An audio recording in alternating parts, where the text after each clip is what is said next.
നമുക്ക് കർക്കിടകം സ്പെഷ്യൽ ഉലുവ മധുരക്കഞ്ഞി ഉണ്ടാക്കാം. അതിനായിട്ട് 2 ടേബിൾ സ്പൂൺ ഉലുവ കുതിർത്താണ്. 4 ഗ്ലാസ് വെള്ളം അടുപ്പത്ത് വെച്ച് കൊടുത്തിട്ടുണ്ട്. ഇതിലേക്ക് നമുക്ക് ശർക്കര ചേർത്ത് കൊടുക്കണം. ശർക്കരയ്ക്ക് ഞാൻ എടുക്കുന്നത് പാം ജാഗരയാണ്, അതായത് കരിപ്പെട്ടി കേട്ടോ. ഒരു 400 ഗ്രാമാണ് എടുത്തിരിക്കുന്നത് കേട്ടോ. ഇതാണ് കരിപ്പെട്ടി കേട്ടോ.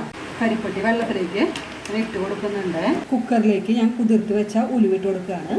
1 ഗ്ലാസ് പായസത്തിനൊക്കെ എടുക്കണ അരിയാണ് എടുത്തിരിക്കുന്നത്. ഇതിലേക്ക് ഇട്ട് കൊടുക്കുകയാണ്. നമ്മൾ ശർക്കര വെള്ളം ഇതിലേക്ക് ഒഴിച്ചു കൊടുക്കുകയാണ്. മീഡിയം ഫ്ലെയിമിൽ 6-7 വിസിൽ വന്നോട്ടെ കേട്ടോ. ഞാൻ കുക്കറിലത്തെ ഒരു ഉരുളിയിലേക്ക് മാറ്റി കൊടുത്തിട്ടുണ്ട്. ഒരു തേങ്ങയുടെ പാലാണ് എടുത്തിരിക്കുന്നത്. ചെറുതായിട്ട് ഒന്ന് തള വരുമ്പോൾ നമുക്ക് തീ ഓഫ് ചെയ്യാം കേട്ടോ. ഒരു ചീനച്ചട്ടിയിലേക്ക് 1 ടേബിൾ സ്പൂൺ വെളിച്ചെണ്ണ ഒഴിച്ചു കൊടുത്തിട്ടുണ്ട്. ഒരു 6 ചെറിയ ഉള്ളി എടുത്തിട്ടുണ്ട്. ബ്രൗൺ കളറായിട്ടുണ്ട്. ഞാൻ തീ ഓഫ് ചെയ്തിട്ടുണ്ട് കേട്ടോ. ഈ കഞ്ഞിയിലേക്ക് ഞാൻ ഇട്ട് കൊടുക്കുകയാണ്. അപ്പോൾ നമ്മുടെ ഹെൽത്തി ആയിട്ടുള്ള ഉലുവ മധുരക്കഞ്ഞി റെഡി ആയിട്ടുണ്ട്.